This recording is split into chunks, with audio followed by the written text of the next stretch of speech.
तो आइए शुरू करते हैं आंकड़े हमारे फैसला आपका। दुनिया में मोदी का डंका बज रहा है, दुनिया में भारत की धाक बढ़ रही है और इसकी ताज़ा तस्वीर इटली से आई है, जहां G7 की बैठक में शामिल होने के लिए प्रधानमंत्री नरेंद्र मोदी पहुंचे हैं। इटली की प्रधानमंत्री जॉर्जिया मेलोनी ने हाथ जोड़कर प्रधानमंत्री मोदी का स्वागत किया। इसके साथ ही इटली में प्रधानमंत्री मोदी ने ब्रिटेन के प्रधानमंत्री ऋषि सुनक, फ्रांस के राष्ट्रपति इमैनुअल मैक्रों से भी मुलाकात की है। इस दौरान कई मुद्दों को लेकर इन नेताओं के बीच बातचीत हुई है, लेकिन इन सब के बीच सबसे ज्यादा चर्चा प्रधानमंत्री मोदी और यूक्रेन के राष्ट्रपति व्लादिमीर ज़ेलेंस्की की हुई, क्योंकि रूस यूक्रेन युद्ध के बीच दोनों की मुलाकात हुई है और मुलाकात के दौरान दोनों नेता गले भी लगे।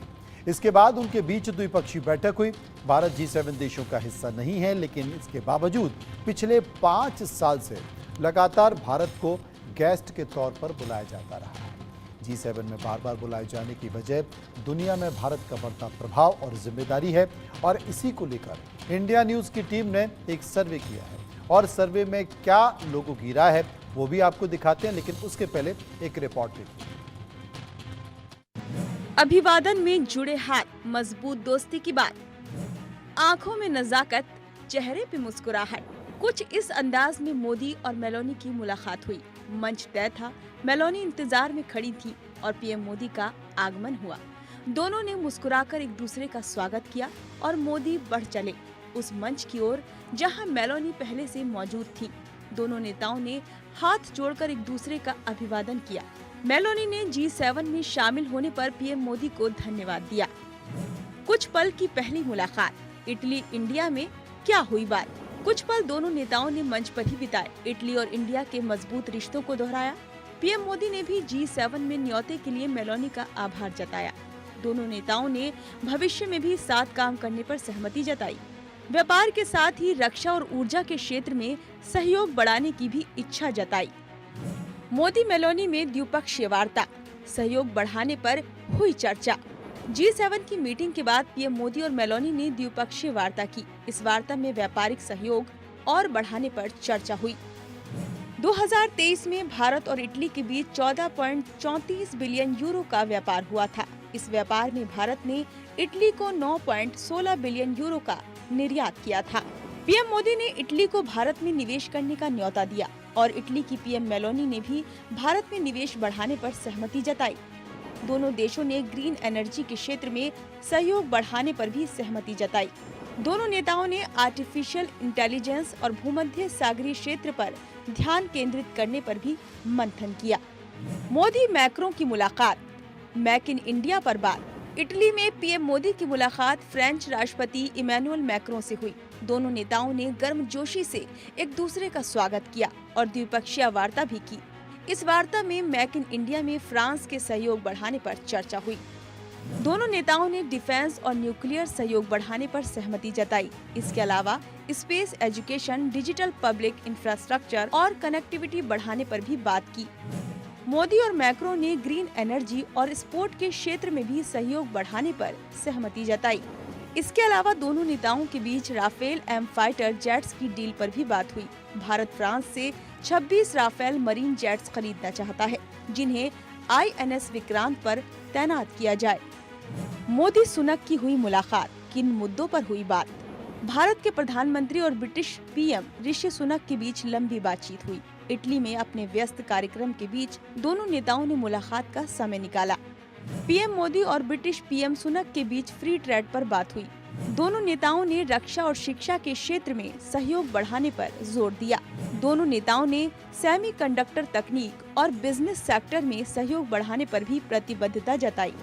ब्रिटेन में 4 जुलाई को चुनाव है। ऐसे में ऋषि सुनक से मोदी की मुलाकात भारतवंशियों को सुनक की तरफ झुका सकती है। इटली में पीएम मोदी की मुलाकात पोप फ्रांसिस से भी हुई। पीएम मोदी ने पोप फ्रांसिस से हाथ जोड़कर मुलाकात की और दुनिया में शांति स्थापित करने पर जोर दिया। पीएम मोदी ने यूक्रेन के राष्ट्रपति ज़ेलेंस्की से भी मुलाकात की। दोनों नेताओं ने गले मिलकर आपसी सहयोग बढ़ाने पर जोर दिया। इस मीटिंग के बाद भारत ने एक बार फिर दोहराया कि रूस और यूक्रेन की समस्या का समाधान बातचीत के जरिए ही संभव है। पीएम मोदी ने कहा कि दुनिया में शांति रहनी चाहिए। Bureau report, India news. तो G7 को लेकर हमने कई सारे सवाल लोगों से पूछे हैं, लोगों ने उस पर अपनी राय भी दी है। पहला सवाल आपकी टीवी स्क्रीन पर। इटली की प्रधानमंत्री जॉर्जिया मेलोनी ने मेहमानों का स्वागत नमस्ते कर किया है, आपकी राय? 31% लोगों ने कहा कि भारतीय संस्कृति से लगाव है। 32% लोगों ने कहा पीएम मोदी से दोस्ती का ये असर है। 36% लोगों ने कहा भारत इटली के बेहतर संबंध हैं और 1% लोग इस पर कुछ भी कहना नहीं चाहते। प्रवक्ता रमन मलिक हमारे साथ मौजूद होंगे। इसके साथ साथ पूर्व डिप्लोमेट प्रदीप कुमार मेरे साथ होंगे। सुरेंद्र सिंह लाली विदेश मामलों के जानकार मेरे साथ होंगे और हिमांशु भट्ट जो कि वरिष्ठ पत्रकार हैं वो भी मेरे साथ मौजूद होंगे। सबसे पहले बात करूंगा सुरेंद्र लाली से। लाली साहब, मैं आपसे ये जानना चाहता हूं कि अगर संकेत, क्योंकि खास बात यह है जब भी इस तरह के कार्यक्रम होते हैं तो उसमें संकेत और बॉडी लैंग्वेज बड़ा मायने करती है। अगर देश के प्रधानमंत्री नरेंद्र मोदी हालांकि G7 का हिस्सा नहीं है, लेकिन अगर बावजूद भारत को बतौर गेस्ट यहां पर बुलाया जाता है और उसके बाद भारतीय संस्कृति में ही स्वागत किया जाता है, इसे आप क्या कहें? मनोज जी, सबसे पहले तो मैं आपके चैनल देखने वाले सब लोगों को नमस्कार करके सबको मैं जी आयानु कहता हूँ। जी मनोज जी, अब दुनिया में अगर दुनिया को आगे बढ़ना है तो इंडिया को इग्नोर नहीं किया जा सकता। मतलब 1.4 बिलियन की आबादी और जो भी हमारा इलेक्शन हुआ वो दुनिया के लिए केस स्टडी था। और इसके बावजूद अब चाइना तो आप जान रहे हैं कि वो कोई बहुत बढ़िया डार्लिंग ऑफ द वर्ल्ड नहीं है, तो हिंदुस्तान इस समय सबसे जरूरी मुल्क है अगर किसी ने माल बेचना है या खरीदना है, क्योंकि जो यहाँ पे हमारा इंटेलेक्चुअल कैपिटल है वो दुनिया में कहीं भी नहीं है। दूसरा मनोज जी, मैं इटली बहुत दफा गया हूँ, सी पार्ले पोकीतो इटालियानो, तो मैं थोड़ी सी इटालियन बोल भी लेता हूँ, बिजनेस डेलीगेशन के साथ गया हूँ जी। तो मनोज जी, इटली में और हिंदुस्तान में कोई बहुत ज्यादा फर्क नहीं है, क्योंकि वहां भी फैमिली वैल्यूज बहुत इंपॉर्टेंट हैं। फैमिली के लास्ट नेम पे बिजनेसेस होते हैं, बेटा भी इनहेरिट करता है। बल्कि मैं तो अक्सर कहता हूं कि इटली जो मेजर है वो है हमारे दिल्ली 6 की तरह ही, बस साफ सुथरा बहुत ज्यादा है। और अनलाइक अमेरिका वहां ज्यादा मॉल्स के कल्चर नहीं है। तो इस समय हिंदुस्तान एक नॉट ओनली बिजनेस पार्टनर है दुनिया का, नॉट ओनली वेस्ट को अगर चाइना को नेगेट करना है तो उन्हें इस पार्ट ऑफ द वर्ल्ड में इंडिया की जरूरत है। और मोदी जी ने अपने आप को as a global leader establish किया, specially after the global south. बिल्कुल, और शायद तो यही कारण है कि उन्हें एज ए गेस्ट बुलाया गया। भले वो G7 का हिस्सा नहीं है भारत, लेकिन इसके बावजूद भी उन्हें एज ए गेस्ट बुलाया गया। सर्वे का दूसरा सवाल है कि क्या G7 समिट में प्रधानमंत्री मोदी को मिला विशेष न्योता दुनिया में भारत की बढ़ती धाक का नतीजा है? 94% लोग यानी कि 94% लोगों ने कहा हाँ, 4% लोगों ने कहा ना और 2% लोग इस पर कुछ भी कहना नहीं चाहते थे। पूर्व डिप्लोमेट हमारे साथ मौजूद हैं, हम उनसे बात करेंगे। प्रदीप साहब, क्या मानते हैं इन संकेतों को? Thank you very much Manoj ji, बहुत बहुत धन्यवाद। और इंडिया न्यूज़ चैनल को और आपको भी कि आपने इतना विशेष टॉपिक पे चर्चा शुरू की है। जी शुक्रिया। तो भारत का जो ग्लोबल स्टैंडिंग है वो तो बहुत महत्व रखता है इस समय पे। एक तो number 1 population of the world इस समय भारत में है। दूसरा जो यूथ पॉपुलेशन है यहाँ की, वो फ्यूचर ऑफ द वर्ल्ड के लिए बहुत ज़्यादा इम्पोर्टेंट है, बहुत ज़्यादा महत्व रखती है जी। तो उसमें मार्केट भी मौजूद हो जाता है। तीसरा जो है रूरल पॉपुलेशन है जो भारत का, वो इस समय पे 897 मिलियन के करीब है। तो 897 मिलियन का मतलब ये होता है कि वो पूरा पॉपुलेशन जो वेस्टर्न वर्ल्ड का है, जो G7 कंट्रीज का सबका मिला के है, उससे ज़्यादा पॉपुलेशन हमारे देश में रूरल पॉपुलेशन। तो वो फ्यूचर के लिए, दुनिया के लिए उसका डेवलपमेंट होना और उसको मीन्स उसका जो कैपेसिटी है मार्केट बनने का, वो भी बहुत इंपॉर्टेंट है। और प्रोडक्टिविटी इंक्रीज होगा, प्रोडक्शन सेंटर्स बनेंगे, तो वो भी बहुत बहुत इंपॉर्टेंट रहेगा। तो इस हिसाब से जो भारत का फ्यूचर है जियोपॉलिटिकल बेसिस पे भी, इकोनॉमिक बेसिस पे थोड़ा बहुत तो बताया मैंने, बट वो तो बढ़ता रहेगा क्योंकि सब देश चाइना से हट के अब मूव करना चाहते हैं चाइना से बाहर, और कहाँ जाना चाहते हैं, मोस्टली इंडिया और कुछ और कंट्रीज में। तो उसके साथ इनका जो गूढ़ संबंध है वो और भी ज़्यादा बढ़ेगा। उसके अलावा जो जियोपॉलिटिक्स में इस समय पे अभी हालत है दुनिया की, उसमें अगर रशिया और चाइना एक तरफ है along with North Korea and some other countries like Iran etcetera, और दूसरी तरफ वेस्टर्न कंट्रीज हैं और कुछ उनके जो सहायक देश हैं, तो जिस तरफ अगर इंडिया झुक जाएगा उस तरफ बहुत ज्यादा जोर आ जाएगा, जोश आ जाएगा। भले ही देश के अंदर तमाम सारी परिस्थितियां समय हों, पे बहुत बीजेपी ज्यादा- को वोट कम मिले हों और गठबंधन की सरकार हो, लेकिन बावजूद इसके शपथ लेने के बाद, सरकार बनाने के बाद देश के प्रधानमंत्री नरेंद्र मोदी विदेश यात्रा पर अंतर्राष्ट्रीय संबंधों को प्रगाढ़ करने के लिए आगे बढ़ चले हैं। रमन बीजेपी के प्रवक्ता हमारे साथ मौजूद हैं, हम उनसे पूछने की कोशिश करेंगे। रमन, शायद इसे ही कहते हैं बढ़ते हुए कदम? बढ़ते हुए कदम नहीं बोलेंगे, ये एक बहुत डिप्लोमेटिक, एक बहुत इम्पोर्टेंट चीज है जिसको आप लोगों को एक नए परिदृश्य से देखना पड़ेगा। भारत का total oil export Ukraine war से पहले क्या था और आज क्या है। यूरोप का भारत से निर्यात कितना है ऑयल का, और पहले क्या था और आज क्या है। देखिए, सैंक्शंस लगाना यूरोप की एक मजबूरी थी, लेकिन किसी को भी अपनी इकोनॉमिक्स पूरी करनी, खराब करनी पसंद नहीं है। तो उनका जो रशिया से डायरेक्ट इंपोर्ट होता था ऑयल, वो आज भारत में रिफाइंड होके उसकी नेचर बदल जाती है, इसलिए उसके ऊपर सैंक्शन नहीं है, इसलिए वो भारत से इंपोर्ट कर रहे हैं। भारत शायद यूरोप का सबसे बड़ा तेल का व्यापार भारत से आता है उनके पास। तो ये एक, जिस देश के अंदर तेल का उत्पादन नहीं होता वो सबसे बड़ा एक बन जाए उनका निर्यातक जी, तो वो अपने आप में एक बिजनेस सेंस को दिखाता है। दूसरी बड़ी चीज, ये आज का नहीं है, ये 2018-19 के बाद से ये सिद्ध हो गया था कि दुनिया में जब भी कोई बड़ा फैसला होगा तो जो यूरोपियन कंट्रीज हैं खासकर, उनके अंदर एक मत है, यूके में भी है, फ्रांस में भी है, इटली में भी बन गया हुआ है कि before you do anything run it through Modi, run it through India. एक बारी भारत से बात कर लो, क्योंकि आप विश्व की 1/6 1/6 ऑफ द पॉपुलेशन के लीडर से बात कर रहे हैं, तो वो भी एक बहुत बड़ी चीज है। वो भी एक बहुत बड़ी चीज है। सर्वे का एक और सवाल है जो हम ले लेते हैं कि क्या प्रधानमंत्री मोदी बाइडेन की दोस्ती का दम पाकिस्तान चीन की साजिशों पर भारी पड़ सकता है? 89 यानी कि 89% लोगों ने कहा हाँ, 6% लोगों ने कहा ना, और 5% लोग इस पर कुछ भी कहना नहीं चाहते। हिमांशु भट्ट हमारे साथ मौजूद है। हिमांशु साहब, क्या कहेंगे आप? देखिए, इस प्रश्न को दो तरीके से देखना चाहिए। हाँ। पहली बात तो ये कि एक तरफ एक लीडर है जो हमारे प्रधानमंत्री है, जो 3 बार लोकतांत्रिक तरीके से जीत के प्रधानमंत्री बने हैं और वो अगले 5 साल तक रहेंगे।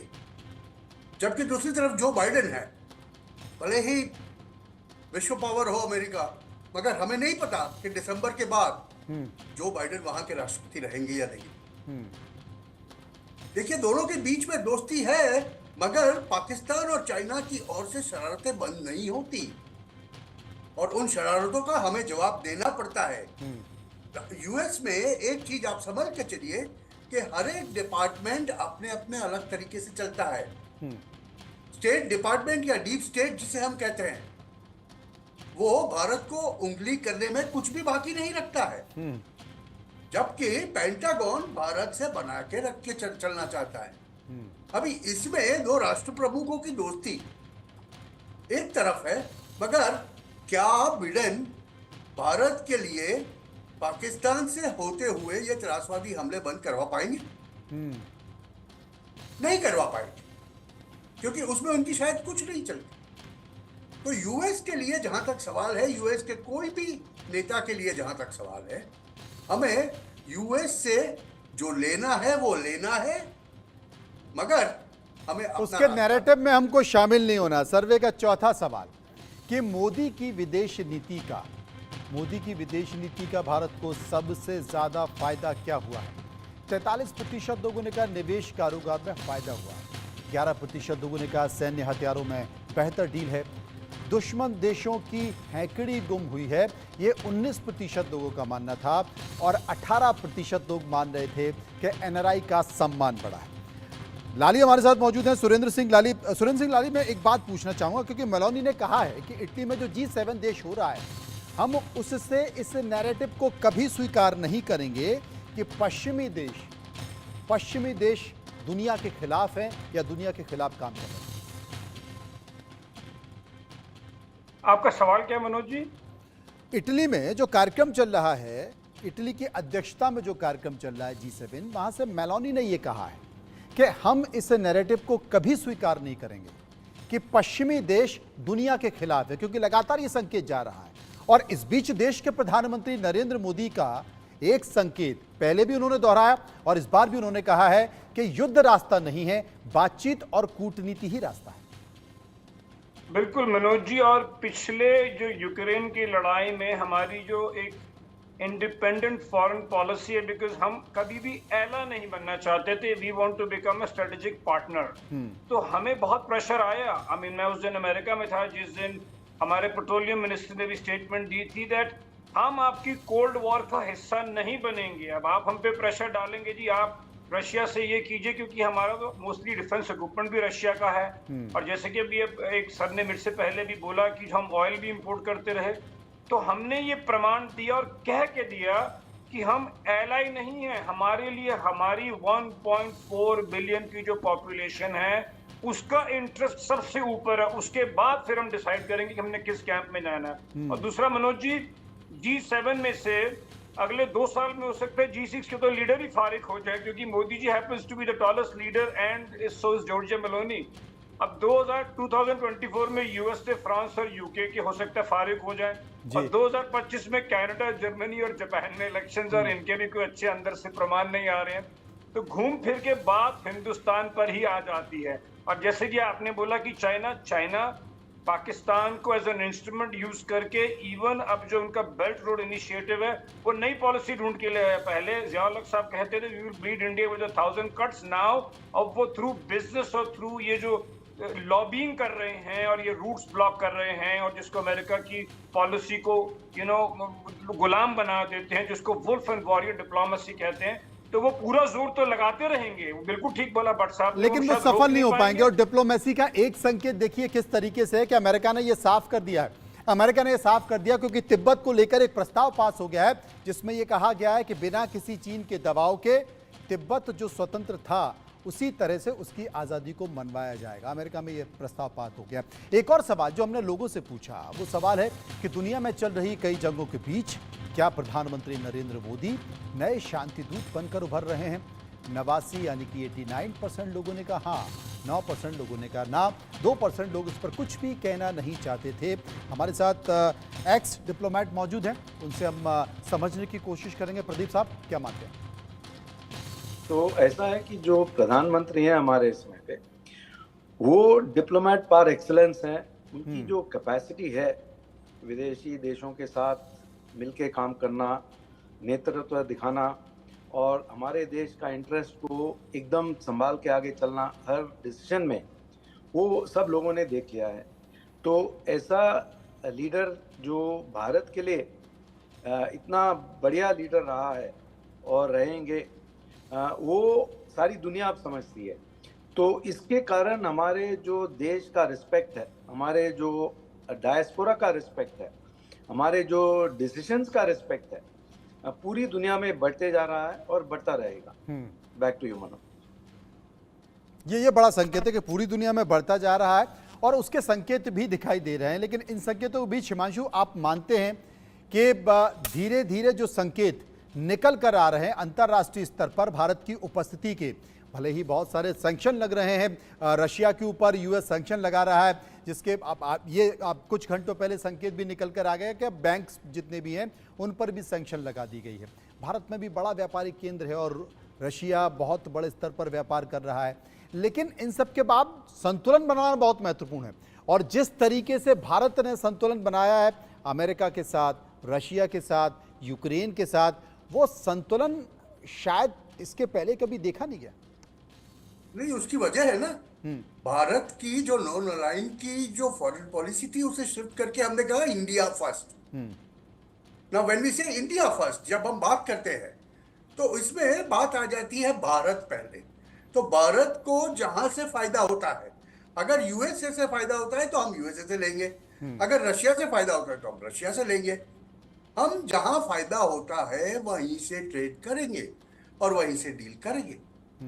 तो हमने तो ये रशियन ऑयल के ऊपर सैंक्शन जो था उसको भी एक अवसर बना दिया भारतीय विदेशी नीति। हमारी जो इंडिया फर्स्ट की नीति है, हमें तो ऑयल चाहिए, और रशिया ने जब सब्सिडाइज रेट पे ऑयल देना चालू किया तो हमने ज्यादा ही खरीद लिया, क्योंकि हमें पता है कि विश्व के अंदर ऑयल की क्या स्थिति है और एनर्जी के लिए लोग क्या क्या नहीं करते।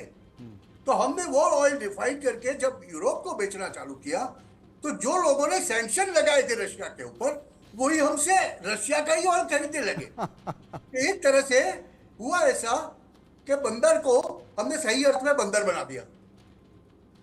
तो देखिए, ये लोगों के समझ में आता है, विश्व के समझ में जी। और रमन साहब, भले ही चूंकि तेल एक बड़ा मामला है और अंतर्राष्ट्रीय स्तर पर ये कूटनीति को भी प्रभावित करता है, ये राजनीति को भी प्रभावित करता है, लेकिन ये पता है कि ये संकट भी है, और इसी संकट से उभरने के लिए देश के प्रधानमंत्री नरेंद्र मोदी ने सौर ऊर्जा को लेकर एक विशेष प्रयास किया है कि इसके भरोसे ज्यादा मत रहो, सौर ऊर्जा पर चलो, और उसे लेकर भारत ने एक अभियान भी शुरू कर दिया। नॉट जस्ट दैट, अगर आप ध्यान से देखेंगे तो मैं दो विषयों को टच करना चाहूंगा। एक तो ये कि ना सिर्फ सौर ऊर्जा, अपितु भारत के उद्योगपतियों ने हाइड्रोजन सेल और लिथियम आयरन बैटरीज, मतलब जिस तरीके की विजन प्रधानमंत्री है उसको बहुत ज्यादा कॉम्प्लीमेंट करते हुए नए रिसर्च के ऊपर, नए ऊर्जा स्रोतों के ऊपर जाना शुरू करा है। आप देखेंगे हमारे नॉन कन्वेंशनल फ्यूल की जितनी भी कंपनियां हैं, उनका एक जो वित्तीय उनका देखा जोखा है वो और रोबस्ट हुए जा रहा है, जिसके कारण उसका आपको प्रूफ स्टॉक मार्केट में मिल रहा है कि वो नॉन कन्वेंशनल एनर्जी सोर्सेज के जितने भी शेयर्स हैं वो बढ़ रहे हैं। दूसरी चीज मैं आपको एक और बड़ी देश को बताना चाहूंगा आपके माध्यम से, क्योंकि आपका चैनल बहुत रूरल एरिया में तो बहुत ज्यादा देखा जाता है, कि आपने अभी सिर्फ एक विषय जो तेल का है उसके ऊपर बात करी जी, लेकिन आपने दूसरा विषय उसी तेल के ऊपर से फायदा जो हुआ है उसको नहीं समझा अभी। इस तेल की पेमेंट मेजरली करी गई रुपयों में, और रुपी ट्रेड इंटरनेशनल ट्रेड में इतना ज्यादा नहीं है। तो जो कल तक भारत रशिया से सेकेंड हैंड जहाज खरीदता था, टेक्नोलॉजी खरीदता था, आपको हैरानी होगी कि भारत की 3 कंपनियों को 23 जहाज बनाने का अंदाजन 20-22 बिलियन डॉलर का ऑर्डर, बिलियन रुपीस का ऑर्डर मिल चुका हुआ है। और इसलिए वो अगर आप स्कैन करेंगे तो जहाज बनाने वाली कंपनियां भी आजकल स्टॉक मार्केट में चढ़ रही हैं। उसकी वजह ये है कि जो पैसा गया हुआ था रशिया, वो वापस हमारे पास ही आ रहा है, वो वापस हमारे पास ही आ रहा है। सुरेंद्र लाली, एक छोटा सा सवाल पूछूंगा। सुरेंद्र लाली, एक नैरेटिव सेट करने की कोशिश की जा रही है, चूंकि G7 की बैठक चल रही है, अमेरिका से ही एक नैरेटिव सेट करने की कोशिश की जा रही है कि जितने भी देश इसमें हिस्सा ले रहे हैं, अगर अमेरिका को छोड़ दिया जाए तो बाकी की जो GDP है वो कहाँ स्टैंड करती है। इसके साथ साथ ये भी कहा जा रहा है कि G7 के जितने भी सदस्य देश हैं, ये सभी सदस्य देश अपने अपने देशों में अपनी परेशानियों में घिरे हुए हैं। यहां पर या तो वहां चुनाव होने वाले हैं तो वो हारने वाले हैं। इस तरह से एक संकेत अगर नैरेटिव सेट किया जा रहा है, इसके पीछे का कारण? मनोज जी, बड़ी माजरत के साथ कहना चाहूंगा कि अमेरिका से ज्यादा बड़ा चिकना घड़ा नहीं है। उनको जहां अपना मफाद नजर आता है वो उसी के हो लेते हैं, और इसीलिए मैं अब आपको इस डिस्कशन को घर वापस लाना चाहूंगा।